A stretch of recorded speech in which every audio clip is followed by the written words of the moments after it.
Hello dear student, मेरा नाम doctor Ritu Chaturvedi है और आज मैं आपके लिए क्लास लाई हूँ पुरुषार्थ की। हम लोगों के सिलेबस में पुरुषार्थ भी है। पुरुषार्थ 4 होते हैं: धर्म, अर्थ, काम और मोक्ष। और पुरुषार्थ का क्या अर्थ होता है कि मनुष्य के जीवन का एक लक्ष्य होना चाहिए अपने जीवन को जीने के लिए, ताकि अपने जीवन को वो सही दिशा दे सके और सही दिशा में आगे बढ़ा सके। उसके लिए हमारे जो हिंदू धर्म है या वैदिक धर्म है उसमें 4 पुरुषार्थ बताए गए हैं और ये चारों पुरुषार्थ जीवन के 4 लक्ष्य हैं। यानी इन्हीं 4 लक्ष्यों पर चलकर या इन 4 पुरुषार्थों पर चलकर आप अपने जीवन को सही दिशा दे सकते हैं। ये 4 पुरुषार्थ हैं: धर्म, अर्थ, काम और मोक्ष। तो सबसे पहले नंबर 1 पर आता है धर्म और दूसरे नंबर पे आता है अर्थ। आप देख सकते हैं धन से रिलेटेड है। तीसरे नंबर पर आता है काम और चौथे पर आता है मोक्ष। तो इन तीनों पुरुषार्थों पर चल करके ही आप मोक्ष तक पहुंच सकते हैं। और किसी भी अगर पुरुषार्थ की कमी रह जाती है तो आप मोक्ष प्राप्त नहीं कर पाएंगे। तो पुरुषार्थ का सीधा सीधा अर्थ है कि पुरुष क्या किसी मनुष्य का एक ऐसा लक्ष्य जिस पर चल कर के वो मोक्ष को प्राप्त कर सके। इन्हें मिलाकर के ये भी कहा जा सकता है कि पुरुषार्थ चतुष्टय है, यानी 4 उसके भाग हैं, 4 हिस्से हैं और उन्हीं पर चल करके ही मनुष्य लास्ट में मोक्ष तक पहुंच सकता है। मोक्ष तक पहुंचने के लिए ज़रूरी नहीं है कि आप शुरू से धर्म पर ही चलें, लेकिन आपको अकेले धर्म का ही अनुसरण नहीं करना है, आपको अर्थ भी कमाना है, काम भी करना है और ये तीनों चीज़ें मिला करके आप मोक्ष पर चलेंगे। लेकिन ये तीनों चीज़ें चलेंगी किस पर? धर्म आधारित ही होना चाहिए। धर्म के अनुसार ही आपको अर्थ कमाना चाहिए, धर्म के अनुसार ही आपको काम करना चाहिए। काम का मतलब वर्क नहीं है, यहाँ काम का मतलब कुछ और है, उसको एक्सप्लेन किया जाएगा। और इन्हीं पर चल करके लास्ट में मोक्ष की प्राप्ति। मोक्ष क्या होता है? मोक्ष एक प्रक्रिया है जिसमें मनुष्य आवागमन के चक्र से मुक्त हो जाता है, यानी बार बार जन्म लेना, बार बार मृत्यु की प्राप्ति करना और फिर वही आना मनुष्य के रूप में, फिर कष्टों को झेलना, फिर ये करना, फिर अपना जीवन चलाना, अपना परिवार चलाना, ये सब किसके अंतर्गत आते हैं? ये सब जीवन के अंतर्गत आते हैं। और मोक्ष अगर प्राप्त कर लेता है तो वो आवागमन के चक्र से मुक्त हो जाएगा, यानी वो अब सीधे मोक्ष पालेगा और उसको जो है आना जाना पृथ्वी पर नहीं पड़ेगा। तो सबसे पहले हम लोग देखते हैं जो पुरुषार्थ पढ़ रहे हैं उसमें धर्म। तो ये एक जीवन जीने का नैतिक आधार है। और धर्म में क्या क्या आता है? धर्म केवल पूजा पाठ नहीं है कि आप सिर्फ पूजा पाठ कर रहे हैं, ईश्वर को याद कर रहे हैं, नहीं, ये अकेला धर्म नहीं है। हर व्यक्ति का एक धर्म निर्धारित है। जैसे हर व्यक्ति को सत्य बोलना चाहिए और ईमानदारी अपना रखना चाहिए, तो जीवन में सत्य का पालन करना चाहिए और हर परिस्थिति में ईमानदार रहना चाहिए, ये भी एक धर्म है।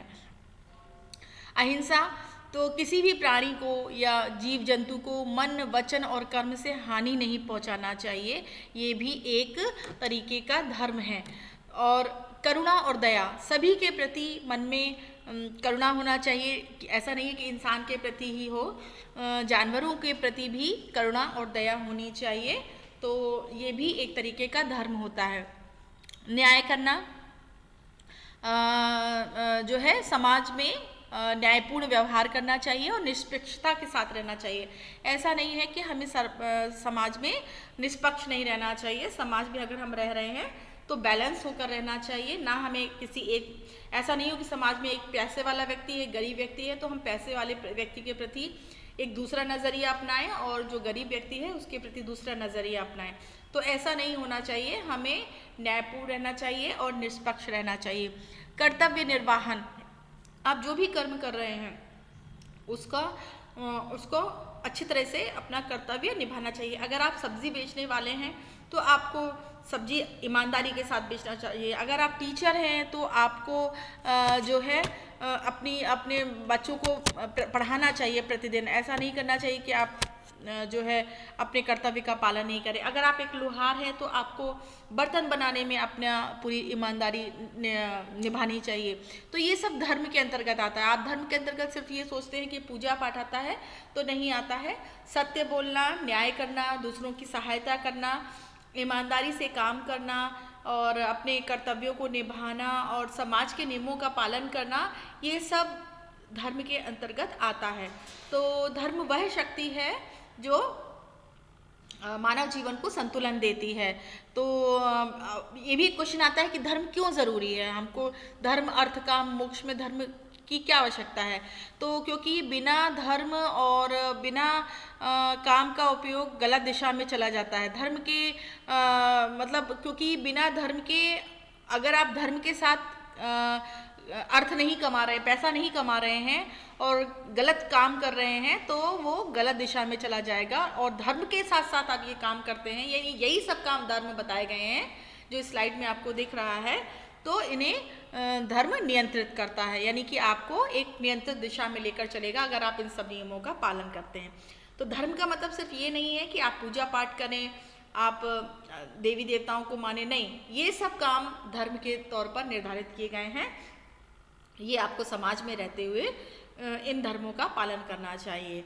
तो धर्म आपने देख लिया। अब अर्थ क्या होता है? अर्थ का अर्थ है धन, संपत्ति, साधन और सुरक्षा का इंतज़ाम करना। तो लेकिन इन सब का इंतज़ाम कैसे करना है आपको? धर्म पर चलते हुए। धर्म हमने आपको बताया था कि झूठ ना बोलना, ईमानदारी से काम करना, अपने कर्तव्यों का पालन करना, न्याय करना, इन सब का पालन करते हुए आपको धन संपत्ति अर्जित करनी है। और भौतिक संसाधनों की, भौतिक संसाधन मतलब आपको टीवी चाहिए, फ्रिज चाहिए, या आपको एक मकान बनवाना है, कार खरीदनी है, गाड़ी खरीदनी है, तो वो पैसा आपका कहाँ से आना चाहिए? धर्म के रास्ते से आना चाहिए। आप जो ईमानदारी से कार्य करें, अगर आप एक शिक्षक हैं, प्रतिदिन क्लास पढ़ा रहे हैं, तो आपको जो गवर्नमेंट आपको सैलरी दे, तो उससे वो जो धन संपत्ति अर्जित होगी वो सही दिशा में अर्थ होगी। अर्थ मतलब संपत्ति होगी।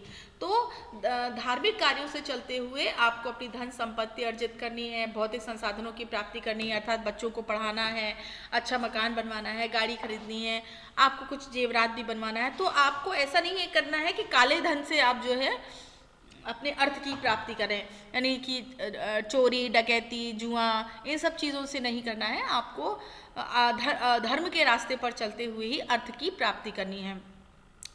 तो मानव जीवन में धन की आवश्यकता किन किन रास्तों पर पड़ती है? अपने जीवन को जीने के लिए चाहिए भाई, देखिए रोज़ के लिए रोटी, कपड़ा, अनाज, ये सब चाहिए। परिवार चलाने के लिए चाहिए। परिवार में यानी अकेले अपने लिए नहीं चाहिए, पत्नी भी होंगी, बच्चे भी होंगे, माता पिता भी होंगे, तो उनके चलाने के लिए भी, उनको भोजन देने के लिए, वस्त्र देने के लिए, आवास देने के लिए, दवाइयों का इंतज़ाम करने के लिए भी आपके पास धन होना चाहिए। शिक्षा, स्वास्थ्य और सुरक्षा के लिए, अब बच्चे हैं तो उनको पढ़ाने के लिए आपको क्या चाहिए? धन चाहिए। कोई बूढ़े बुजुर्ग हैं आपके घर में, तो उनके स्वास्थ्य के लिए आपको क्या चाहिए? धन चाहिए, ठीक है। और सुरक्षा के लिए भी आपको धन चाहिए, क्योंकि सुरक्षा कैसे? आप मकान बनवाएंगे, सुरक्षित मकान बनवाएंगे, तो अपनी सुरक्षा के लिए भी आपको जो मकान बनवाएंगे तो उसके लिए भी आपको धन चाहिए। तो इस तरीके से आपको जो है समाज में योगदान करने के लिए, अब समाज में कोई कार्यक्रम हो रहा है, विवाह हो रहा है किसी पुत्री का या पुत्र का, तो उसमें आपको धन देना पड़ेगा। कुछ भी देते हैं आप, 101 रुपये, 105 रुपये, 1001 रुपये, है ना। तो उन सब चीज़ों के लिए आपको क्या चाहिए?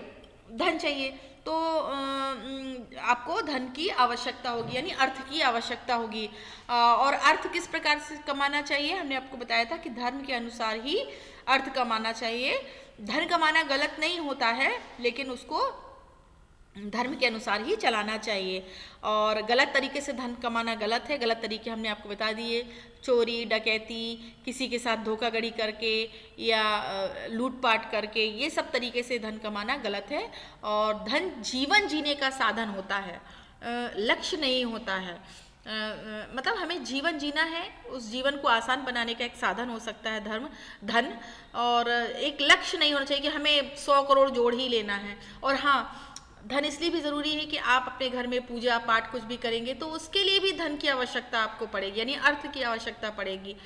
आप देखते हैं दीपावली की पूजा होती है, आप मिट्टी की मूर्तियाँ लाते हैं, खील बताशे पटाखे या कोई भी लाते हैं तो उसमें आपको मिठाई लाते हैं, तो कुछ ना कुछ धन की आवश्यकता पड़ती है। तो अर्थ के बगैर आप जो है पूजा पाठ भी बहुत अच्छे से नहीं कर सकते। पूजा पाठ तो खैर एक ऐसा क्रम है जो आप मानसिक पूजा भी कर सकते हैं। आपको अगर मान लीजिए किसी तीर्थ स्थल जाना है तो उस स्थल पर जाने के लिए भी आपको बस से जाएंगे, ट्रेन से जाएंगे, तो आपको किस चीज़ की आवश्यकता पड़ेगी? धन की आवश्यकता पड़ेगी।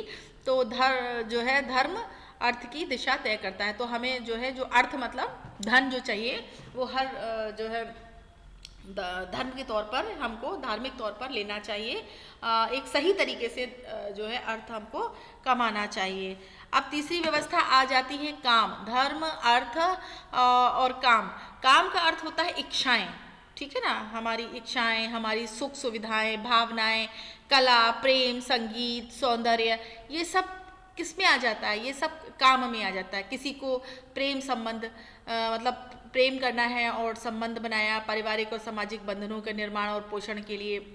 कला और सौंदर्य, किसी को अच्छा नृत्य सीखना है, किसी को सौंदर्य का शौक होता है, जेवरात खरीदना है, अच्छे अच्छे बालों में पुष्प लगाना है या बालों के लिए वेड़ियाँ खरीदना है, सुंदर प्रसाधन खरीदना है चेहरे पर लगाने के लिए, है ना, तो ये काम में आ जाता है। भावनात्मक संतुष्टि मतलब मानसिक और भावनात्मक स्वास्थ्य की देखभाल करता है काम।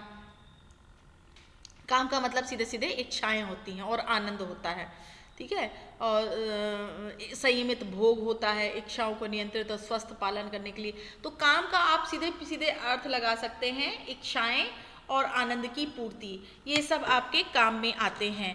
काम का अर्थ मतलब आपने देख लिया कि प्रेम और संबंध हो गया, कला हो गया, भावनात्मक संतुष्टि हो गई, जीवन का आनंद हो गया, संयमित भोग हो गया, ये सब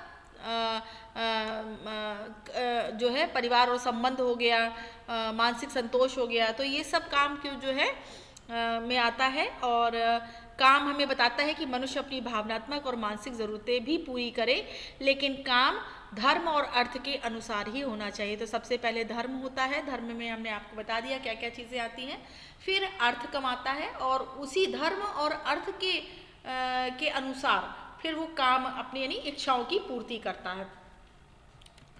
चौथा जो आता है हमारा आता है वो मोक्ष होता है। धर्म, अर्थ, काम हमने पढ़ लिया।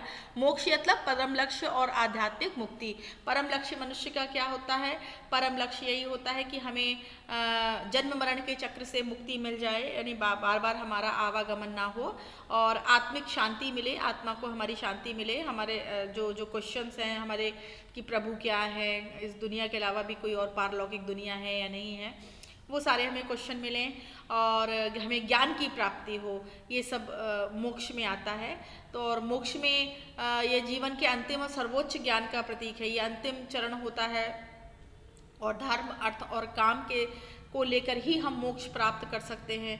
और मोक्ष में आत्म जो है ज्ञान मतलब अपने वास्तविक स्वरूप को जानना कि इंसान ने जन्म क्यों लिया है, किस लिए लिया है और आत्मा क्या है, इन सब की जानकारी, आत्म साक्षात्कार यानी खुद को जानना, ये मोक्ष में आता है। परम आनंद, परम आनंद का मतलब होता है कि एक ऐसी शांति और संतोष की अवस्था प्राप्त करना जहाँ मनुष्य को आनंद की प्राप्ति हो।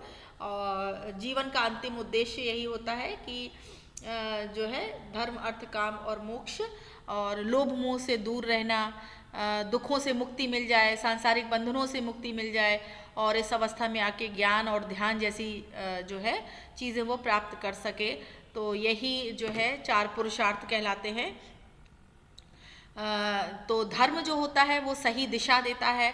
अर्थ जीवन जीने का साधन होता है, क्योंकि अर्थ के बगैर हम अच्छे से जीवन नहीं जी सकते। काम आनंद देता है, भाई जीवन जी लिया आपने, मतलब धन भी कमा लिया, सही दिशा में आप चल भी रहे हैं, तो मन की भी कुछ इच्छाएं होती हैं। तो काम जो है आनंद के लिए और संतोष प्राप्त करने के लिए काम चाहिए। और अंतिम आध्यात्मिक लक्ष्य जो है यानी या परम लक्ष्य जो होता है वो मोक्ष होता है। और अर्थ, धर्म, अर्थ, काम मिल करके जो है मोक्ष व्यक्ति को मिलता है। तो ये तीनों चीज़ें मिलकर के मनुष्य को मोक्ष दिलाती हैं। तो इसी के साथ आज का ये टॉपिक समाप्त।